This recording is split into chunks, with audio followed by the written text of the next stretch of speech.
The Killing Room, starring Samuel L. Jackson and Uma Thurman. What'd you make of it? I'm super excited for that. I can't believe it. I haven't heard of that at all. I'm pretty excited we just watched that. Yeah, it just came out like 4 days ago, and I did not know anything about this movie, and I love just hearing about a random movie that's been made, and you see it's a pretty great cast of actors. Incredible cast. Yes. I almost didn't recognize Uma Thurman. She looks so different. Yeah, I mean, I guess that's kind of what happens.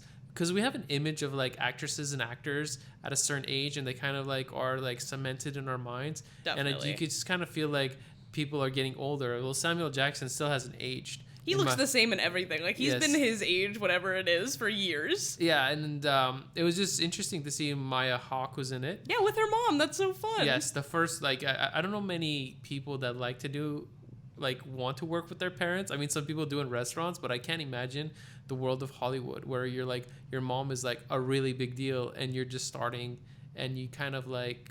In her case, like, obviously there's a million Nepo babies out there, but I just feel like her talent is so, like, clear that it's like, I don't even care. Go do a movie with your mom. Go do a movie with your dad. Like, it's fun to see them together because, like, I love both Ethan Hawke and Uma Thurman, so... So the premise is great. So Joe Manganiello, if that's how you pronounce his name, he's, I guess a hitman, and he kills people by strangling them, and they need to figure out a way to launder his money a better way. So what else? Let's launder it through selling art pieces that are just gibberish. And it seems like he's a wounded artist as well too. Like, he probably really wants to be an artist. Maybe he never got his cut as being an artist, and he became a hitman to just make ends meet. I'm a little bit confused with the fact that, like, if they're selling the profits, and they, like, are they just saying that it's sold for more money?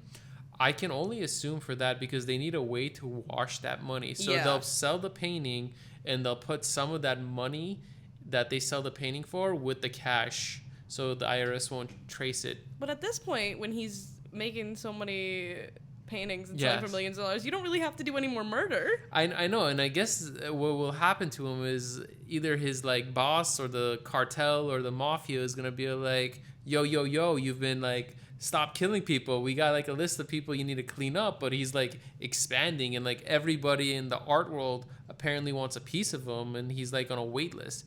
I mean, it's like, imagine if you knew who Banksy was and you can get Banksy's artwork. Yeah, no, I'm very excited for this because the tone seems like just like serious enough and just goofy one-liner-ish without it being annoying, which is like, I feel like a lot of the times when people go for that type of tone for the movie, it's like really easy for it to go haywire or not come off right. But the way that this was set, at least from the trailer, is like, it looks like they knew what they were doing. Yeah, this kind of reminds me of the movie Get Shorty, where it involved a mob hitman kind of guy kind of going straight. Okay. And Uma Thurman was in that movie as well too, if I'm not mistaken. Oh, okay. Yeah, with John Travolta. But we'll see what happens. I think this movie, outside of its cast, is going to be like a pretty low budget movie. And I'm going to assume that this movie is going to make somewhere about $200 million. I'm wondering if it's going straight to a streaming service. I hope it doesn't. I have not read that, but it would be very unfortunate if it does. I agree, but the fact that I haven't heard anything about it, it makes me think this is like a Netflix, HBO, straight to kind of movie. Well, it could be, but as I'm scrolling down, it doesn't seem like it's going there. If it gets a theatrical release, I think it can at least make $100 million. Yeah, at this point with the writer's strike and actor's strike, I wonder how they're going to play these movies. Honestly, stuff that was probably scheduled just to go to streaming might actually hit the theaters, depending on how many things get pulled. Smart. Like until next year. Smart call. But to me, I think easy $200 million. I give it a thumbs up. You? Yeah, thumbs up. That looks awesome. What you think? How much is going to pull in? $100 million. $100 million? Easy? Easy. Okay, well, that's The Killing Room.